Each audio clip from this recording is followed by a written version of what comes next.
Hey guys, what's up? It's Greg. Here is my review of Mulan.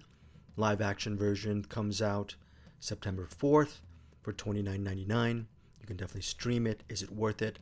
Short answer, yes. Definitely worth every penny. I was actually going into Mulan with a little bit of trepidation because I was thinking if you're going to make a movie like Mulan, it's a live action version of a 1998 original that's really beloved and it's a great Disney title. You're gonna have to appease so many, not appease, you have to appeal to a lot of fans of the original. And also, since it's a Disney film, you're gonna have to appeal to a really wide base. So somewhere along the line, you're going to actually have some compromises regarding the storytelling. Might not be as edgy as one would like. It might be saccharine in its delivery, or too heavy-handed, or just too unoriginal because when you try to please everyone, you end up pleasing just a few fully. Thankfully, this live action version, is amazing. I was pleasantly surprised and wowed, overwhelmed by how awesome Mulan is. Now, there's a lot of reasons that I really love Mulan. I'm just right off the top of my head. I think the biggest credit goes to Nikki Caro, the director, for she does a great job. She's a very celebrated filmmaker. She's done Whale Rider, The Zookeeper's Wife. I haven't seen those, but I did see North Country, the Charlize Theron film. Really love that one, and I really enjoy this underrated 2015 film she did with Kevin Costner called McFarland USA. So love both those movies from her. So I was a Nikki Caro fan going into this movie, and that did not lessen. It only increased with seeing how she handled Mulan. Such a big canvas, such a broad canvas, wide visual spectacle, so many things on her plate, and she really nailed it. And I think one of the biggest strengths of this movie lies in the ensemble acting.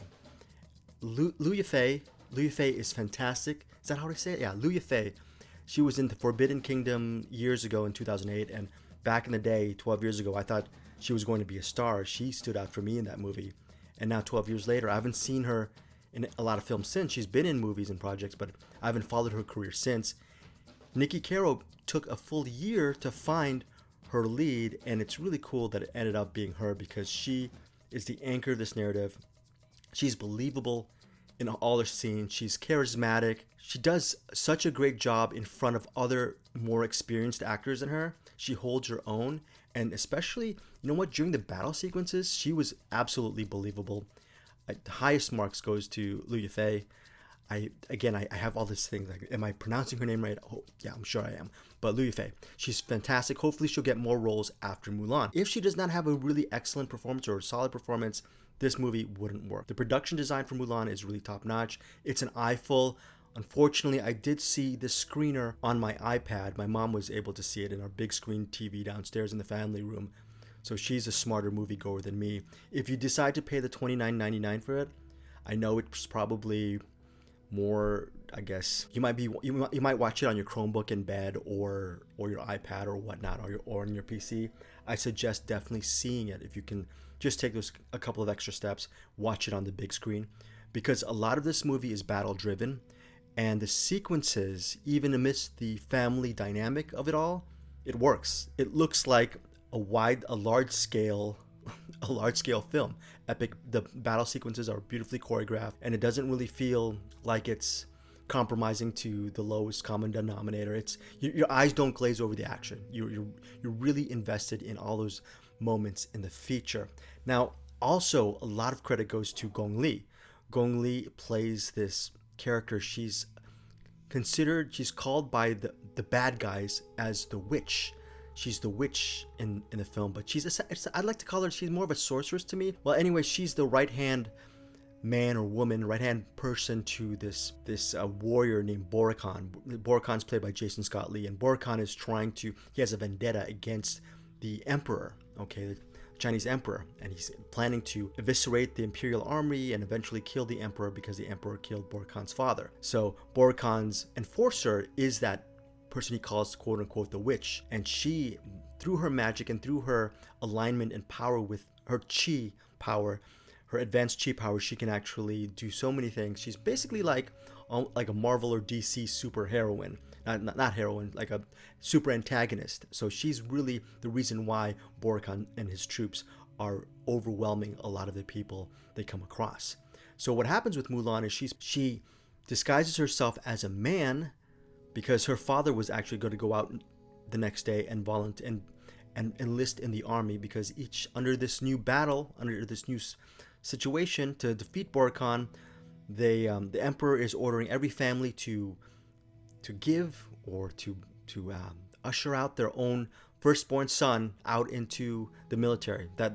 That's a mandate. And since Mulan doesn't have her brother, it's up to her father to actually enlist in the army. Her father is played by Zima. Zima was the father in that excellent film last year called The Farewell, and he's very, very good in this one as well. The sequences between Zima and Liu Yifei are very heartwarming, and not heartwarming, bittersweet, real. You could really feel that there is this love between the father and daughter, this unspoken love and bond that they have. But obviously, time and place, he has to really hold back his emotions. Basically Mulan, she has the power of the Qi. He knows that she has a DNA of a warrior, but Mulan's fate in those times is to become a wife of someone, to be the perfect wife, and hopefully one day become that's a society. She's not, even though she has the power and the DNA to be a warrior, she must stay in her place, bring honor to her family by marrying someone in town. These arranged marriages. But obviously with the battlefront looming, she decides to deceive her family and in the dead of night leave the family, take the uniform, take her father's sword, her father's glorious sword, and go out and join the army to fight Boracon and the witch and their troops. So that's the premise of Mulan. Basically Mulan is 115 minutes, and you see how Mulan ends up bonding with members of the army. She ends up becoming friends with some troop members, and they're not fully fleshed out, but they're fleshed out enough to make these guys really likable. There's a lot of good characterizations in this movie.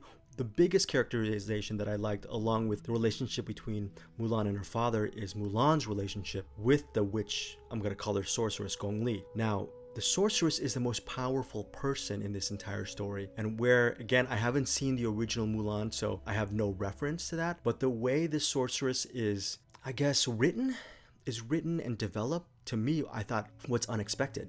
And I was thinking this is just going to be a family film. I was predicting certain things what's going to happen, and the way the cards played out, and the way the sorceress was rendered as a character within how regarding her influence in Mulan's life, was a surprise to me. And I really love that, because, and even in the fact that this movie is supposed to appeal to a large audience, I was surprised that there's a little bit of a twist in this character, at least from my POV. I really loved how this character was rendered. Boracon is the bad guy, and he's the mustache twirling, predictable villain who has a vendetta.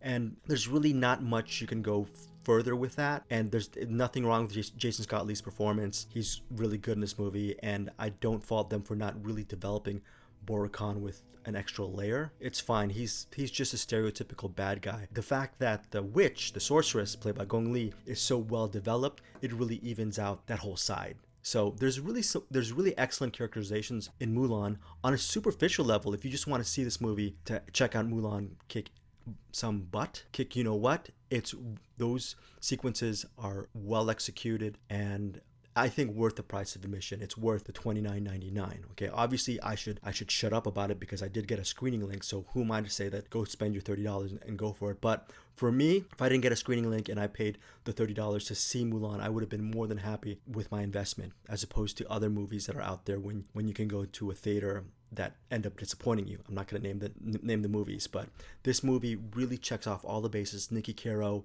hopefully even though she hasn't done a film of this epic scale, it would be great to see her direct more of these type of movies. That said, if she goes back and does smaller scale movies, I mean, McFarland USA was a Disney film back in 2015, but even if she goes back to a lesser budgeted film, whatever movies she does, high, middle, or low, I'm just going to invest in my time and just start watching all of her movies. She does such a great job in Mulan. It's an uncompromising tale. Again, my only complaint with Mulan is it's 115 minutes, and I really I wouldn't have minded if this movie was 2 hours or maybe 125 minutes, 130 minutes. But I understand you have to have a streamlined story, appeal to as many people as possible.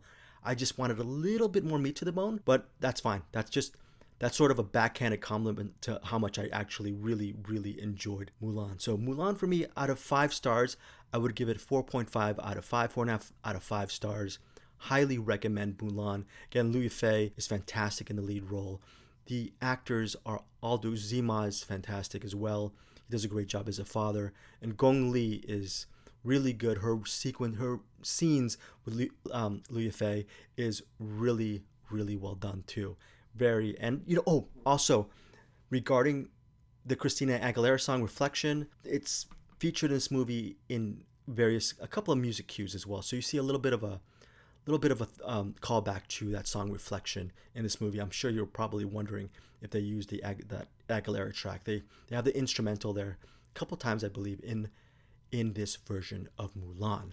Now, lastly, I want to also say, after watching Mulan, if you want to actually dive deeper into the work of some of the ensemble actors for Mulan, Jason Scott Lee, who is playing Boracon, if you love heartbreaking romantic dramas that you will never forget, pretty unforgettable, he starred in this movie called Map of the Human Heart. I think it was directed by Vincent Ward. I'm not going to look it up right now, but it was directed by Vincent Ward, released somewhere in the 90s, early 90s maybe. Map of the Human Heart, Jason Scott Lee, and Period, and I forgot the other actor, but again, directed by Vincent Ward. Such an amazing film, because the ending of Map of the Human Heart is one of the most, I don't want to give too much away, but if you stay up and if you watch the end, check out the ending of Map of the Human Heart. It's going to be hard to really shake that ending. It's been how many years for me? Maybe 25 years since I've seen that movie, whenever it was released, and it still has stayed with me. Map of the Human Heart for Jason Scott Lee. Regarding Zima, obviously check out The Farewell if you haven't already. He's fantastic in that movie. And Gong Li, I haven't seen a lot of her stuff, to be honest, because I don't devour tons and tons of foreign films, but she starred in this movie called Eros, Eros, and she starred in the Wong Kar-wai installment. It's called The Hand, Eros. Okay, there's a short film in Eros called The Hand, and that's a very memorable romantic drama segment that still has stayed with me 15 years since its release. She also starred in, of course, Miami Vice. That movie has not stayed with me over the years, even though I'm a Michael Mann fan. And I think, what was the other movie she did? She starred in this movie called 2046, which was sort of a semi-sequel to Wong Kar-wai's In the Mood for Love. So if you want to see a couple of interesting Gong Li films, check out 2046, and definitely check out 2046, and definitely check out Eros for the segment The Hand. The other two installments are directed by Steven Soderbergh and Michelangelo Antonioni.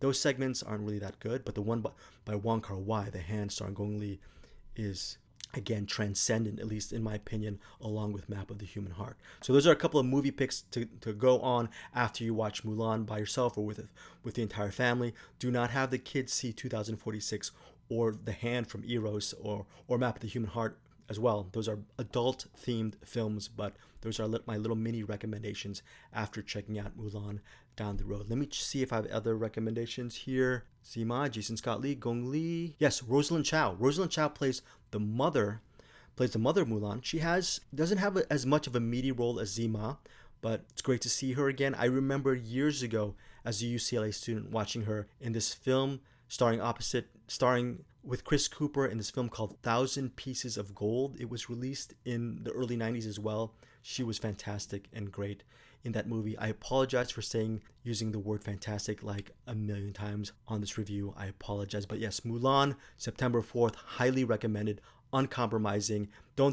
I don't have any reference regarding how good it is compared to the original animated film, but as a standalone live action adventure coming of age story, Mulan pretty much checks off all the boxes. I wanted more from Mulan. 115 minutes was not enough for me, but that's like a little nice compliment to how good the filmmaking, how everything was with this movie. So yeah, and it's one of these days, once it's down the road, if it's streaming again on Disney Plus after that window, that $29.99 window, I'm definitely gonna see it down the road years from now. This is one of those movies you can watch over and over again, and it's money. It's a money type of movie. All right, again, thanks again for your support. Support me and Anderson. We do our Cinematics podcast. Subscribe to this YouTube channel if you can. And thanks again. And tell us what you think. Tell us what you think about Mulan. Was I wrong? Was I right? Maybe maybe you will see Map of the Human Heart or Eros. Would love to hear your thoughts on those movies as well. Take care, guys, and have a great time watching movies. Bye.